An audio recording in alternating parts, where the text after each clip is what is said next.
আসসালামু আলাইকুম ওয়া রাহমাতুল্লাহি ওয়া বারাকাতুহু। প্রিয় দর্শক, সচিবালয়ে কেন আমরা প্রশাসন চালাতে পারছি না?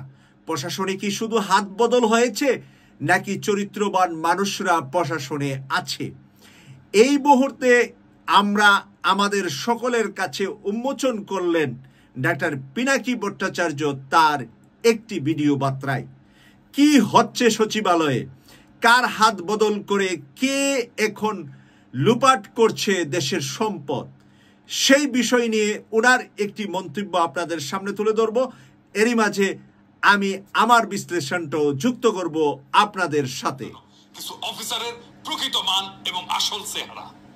5ই আগস্ট ফ্যাসিবাদী শাসনের অবসানের পর ক্লাবের পরিবেশ উন্নত হবে এবং হারানো ঐতিহ্য ফিরে আসবে বলে আশা করা হয়েছিল, কিন্তু দুর্ভাগ্যজনকভাবে এক গোষ্ঠী থেকে আরেক গোষ্ঠীর দখলে ক্লাবের নেতৃত্ব হস্তান্তরিত হইয়া সেখানে দুর্নীতির নতুন অধ্যায়ের সূচনা হয়েছে।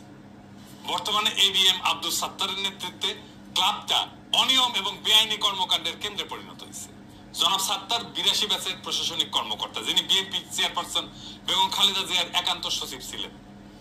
সরকারি দায়িত্ব পালনকালে দুর্নীতির অভিযোগের কারণে বিতর্কিত ব্যক্তি। তিনি অফিসার্স ক্লাবের সাধারণ সম্পাদকের পদ দখল করছেন এবং সহযোগী হিসাবে দুর্বিনীত আরেক আমলা আব্দুল খালেককে কোষাধ্যক্ষ বানাইছে, যা নিয়ে ব্যাপক প্রশ্ন উঠছে। বিশেষ করে ক্লাবের জন্য 400 কোটি টাকার নির্মাণ নতুন ভবন প্রকল্পকে কেন্দ্র করিয়া তাদের তৎপরতা ব্যাপক সন্দেহের সৃষ্টি করছে। অফিসার্স ক্লাবের গঠনতন্ত্র অনুযায়ী এর সাধারণ সম্পাদক ক্লাবের প্রধান নির্বাহী এবং সভাপতি হন মন্ত্রী পরিষদ সচিব। কিন্তু বর্তমানে ক্লাব দখল করে গঠনতন্ত্রের লঙ্ঘনের মাধ্যমে 2 বছর মেয়াদী একটা অস্থায়ী কমিটি গঠন করা হয়েছে।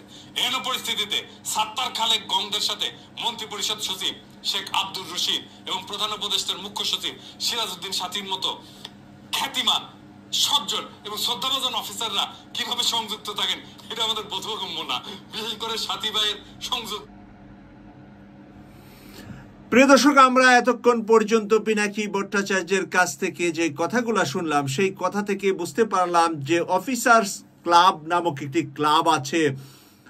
আপনার মন্ত্রী পরিষদের থেকে শুরু করে সকলে যেটার সাথে জড়িত, মন্ত্রী পরিষদ সচিব এটার প্রধান এবং এটার সেক্রেটারি দায়িত্ব নিয়েছেন বেগম খালেদা জিয়ার দায়িত্ব পালনকারী এমন একজন আমলা। প্রিয় দর্শক, সেখান থেকে কোষাধ্যক্ষ সহ 400 কোটি টাকার একটি ভবন নিয়ে দুর্নীতি করার কথা এখন শোনা যাচ্ছে। প্রিয় দর্শক, আমি পিনাকি ভট্টাচার্যের এই গল্পটা আপনাদের সামনে এই জন্য তুললাম যে আমরা 24-এর স্বাধীনতা অর্জন করেছি কারো জন্য পকেট ভারী করার জন্য নয়, বরঞ্চ এই দেশটা এই কারণে নতুন স্বাধীন হয়েছে, যারা ফেসিবাদী ছিলেন, ফেসিবাদীরা আমাদের দেশের কোটি কোটি টাকা, 400 কোটি টাকা বলেছিলেন প্রধানমন্ত্রীর পিএস মালিক হয়েছেন, ওরকম আরেকটা 400 কোটি টাকার কথা এখন আমরা শুনলাম।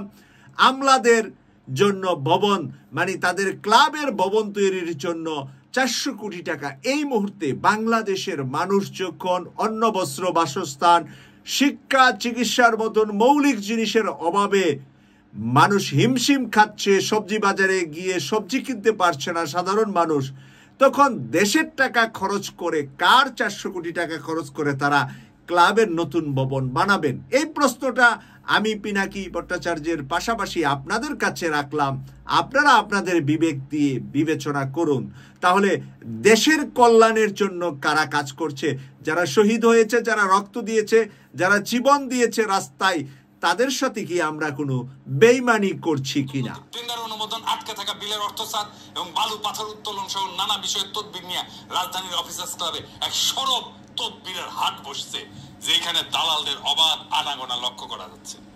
এই বিশৃঙ্খল পরিস্থিতির সুযোগ নিয়ে বিএনপি নেতারাও তাদের ব্যক্তিগত তদবির নির্বিঘ্নে বাস্তবায়ন করায় নিচ্ছে। অসৎ দুর্নীতিবাজ আমলাদের এই অপরাধী চক্র অফিসার্স ক্লাব, অবসর সংস্থা এবং সমবায় সমিতির মতো প্রতিষ্ঠানগুলোতে এক ছত্র দখল করে ফেলছে। এই সমস্ত প্রতিষ্ঠানে বিপুল অঙ্কের আর্থিক লেনদেন এবং কার্যক্রম আছে, যা তাদের আরো প্রভাবশালী হওয়ার সুযোগ তৈরি করছে। এর ফলে তারা প্রশাসনের অভ্যন্তরে ব্যাপক কর্তৃত্ব প্রতিষ্ঠা করতে সক্ষম হয়েছে এবং তাদের আস্পর্ধা এমন মাত্রায় পৌঁছাইছে যে তারা লাগামহীন উচ্ছৃঙ্খল আচরণে সাহস পাচ্ছে। উদাহরণ হিসেবে বলতে চাই, জনপ্রশাসন সংস্কার কমিশনের প্রধানের বিরুদ্ধে মানহানিকর বক্তব্য করা, তার পদত্যাগের দাবি তোলা এবং 4 জানুয়ারি মহাসমাবেশের আয়োজনের ঘোষণা। এই সমস্ত কার্যক্রমের একমাত্র উদ্দেশ্য হলো প্রশাসনের উপর একছত্র আধিপত্য বিস্তার এবং রাষ্ট্রের এই গুরুত্বপূর্ণ অঙ্গকে নিজেদের নিয়ন্ত্রণে নিয়ে আসা চালায় যেতে ইতিমধ্যে সুবিধাজনক রাজনৈতিক মিত্র খুঁজে পেয়েছে এবং তাদের মধ্যে শক্তিশালী সমঝোতা গড়ে উঠছে। তাদের এই সংঘবদ্ধ কার্যক্রম সংস্কার অভিমুখী নীতিমালা বাস্তবায়নের পথে বড় ধরনের প্রতিবন্ধকতা সৃষ্টি করবে। প্রশাসনের এই গণবিরোধী অংশ কৌশলে রাজনৈতিক এবং প্রশাসনিক সিদ্ধান্তগুলোকে নিজেদের স্বার্থের অনুকূলে নিয়ে আসার চেষ্টা করছে, যা জনস্বার্থের সম্পূর্ণ উল্টা দিকে। দুর্নীতির এই ধারাবাহিকতা রক্ষার চেষ্টা সফল হলে শুধু রাষ্ট্রীয় সম্পদ লুটপাটে না, ন্যায় বিচার এবং জনস্বার্থ রক্ষার মতো মৌলিক কার্যক্রমগুলো ধ্বংস হবে। এই গোষ্ঠী তাদের ক্ষমতা ধরে রাখার জন্য রাজনৈতিক পৃষ্ঠপোষকতাকে হাতিয়ার হিসেবে ব্যবহার করতেছে এবং বিভিন্ন পর্যায়ে তাদের প্রভাব বিস্তার করতে সক্ষম হচ্ছে। এর ফলে প্রশাসনিক কাঠামো দুর্বল হয়ে পড়তেছে এবং জনস্বার্থের জায়গায় ব্যক্তিগত গোষ্ঠীগত দলীয় স্বার্থকেই অগ্রাধিকার দেওয়া হচ্ছে, যা একটা স্বাধীন কার্যকর গণতান্ত্রিক রাষ্ট্র পরিচালনার ক্ষেত্রে সবচেয়ে বড় ধরনের হুমকি। সরকার বিরোধী প্রিয় দর্শক, আমরা এতক্ষণ পর্যন্ত পিনাকি ভট্টাচার্যের মুখ থেকে যে কথাগুলা শুনলাম, সেই কথাগুলা আসলেই লোমহর্ষক। দেশের জন্য যারা জীবন দিয়েছে, দেশের জন্য যারা হাত পা চোখ কান দিয়েছে, তাদেরকে আমরা কি দিতে পারলাম? নাকি আমরা লুটেপুটে খাওয়ার জন্য পূর্বের মতনই, পূর্বের সিস্টেমই আমরা সচিবালয় সহ বিভিন্ন জায়গায় দখল করতে চাচ্ছি? যদি আমরা আসলেই ফেসিবাদের সিস্টেমে চলতে থাকি, তাহলে কোনো একদিন বাংলার মানুষ আমাদেরকেও, আমরা যারা জাতীয়তাবাদী দল বিএনপির পক্ষে কাজ করেছি এতদিন পর্যন্ত, আমরা যত বিরোধী দলের পক্ষে থেকে যে আওয়াজ তুলেছি, সেই আওয়াজের জন্য আমরা কিন্তু লজ্জিত হব জনতার কাছে, দেশের কাছে, মানুষের কাছে। কোনো একদিনে এমন হবে দেশের মানুষ ফুঁসে উঠবে বিএনপির ভিতরে লুকিয়ে থাকা ফেসিবাদের সাথে যারা যোগসাজ করছে তাদের বিরুদ্ধে। যখন বিএনপির ভিতরে লুকিয়ে থাকা ফেসিবাদের দোসররা, আপনজনরা প্রকাশ পাবে, তখন বিএনপিকে রাষ্ট্রীয় ক্ষমতা শক্তিশালীভাবে টিকে থাকাটা অনেক কঠিন হবে। বাংলাদেশের মানুষ আর যাই হোক 95% মানুষ ভারত বিরোধী হয়েছে, আওয়ামী লীগ বিরোধী হয়েছে। যারা আওয়ামী লীগ বিরোধী এবং ভারত বিরোধী, তাদের কাছে কোনো দল আপন নয় যারা আওয়ামী লীগের সাথে সম্পর্ক করবে এবং ভারতের সাথে সম্পর্ক করবে। যেমনটা আমরা পাশাপাশি কয়েকটা দেশের রাজনীতির পরিবর্তন আমরা দেখেছি। আমরা শ্রীলঙ্কায় দেখেছি ভারত হটাও আওয়াজটাই বিজয়ী হয়েছে। আমরা মালদ্বীপে দেখেছি ভারত হটাও আওয়াজটাই বিজয়ী হয়েছে। আমরা নেপালে দেখছি ভারত বিরোধী সরকারি রাষ্ট্র পরিচালনা করছে।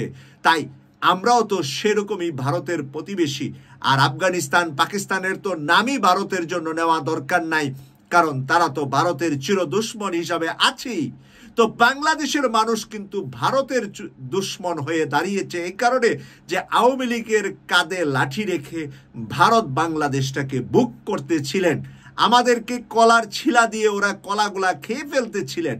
সেই অবস্থা যদি আবারও বিএনপির কিছু অসৎ ব্যক্তির কাঁধে লাঠি রেখে বাংলাদেশের মানুষের উপর শোষণ করতে চায়, তখন কিন্তু বাংলাদেশের মানুষ আবার ফুঁসে উঠবে। সেই কারণে আমি বিএনপির সম্মানিত ভারপ্রাপ্ত চেয়ারম্যান জনাব তারেক রহমান সাহেবকে বিনয়ের সাথে বলবো, আপনি একটু সচিবালয়ে দিকে একটু তাকান এবং সচিবালয়ে যে দুর্নীতিবাজ লোকেরা আপনার নাম, আপনার মায়ের নাম, আপনার বাবার নাম বিক্রি করে এখন জিরো থেকে হিরো হতে চাচ্ছে, এটা আওয়ামী লীগে যা করেছে তারই একটা কপি মাত্র, ফটোকপি মাত্র। তাই সেটাই যদি হয় তাহলে আপনার জন্য বাংলাদেশটা নিরাপদ থাকবে না, এমনকি আপনারও যে কোনো বিপদ তারা ঘটাতে পারে। কারণ তাদের রাস্তা ক্লিয়ার করার জন্য, তারা সেইভাবে খাওয়ার জন্য, পড়ার জন্য আপনি যে কোনো মানুষকে তারা যে কোনো বিপদে ফেলতে পারে। তাই তারেক রহমান দেশে যাওয়ার আগেই এই বিষয়গুলা কঠোর হাতে হস্তক্ষেপ করবেন, এই প্রত্যাশা রেখে বিদায় নিলাম। আমি সৈয়দ মাসুক, লন্ডন থেকে। আল্লাহ হাফেজ।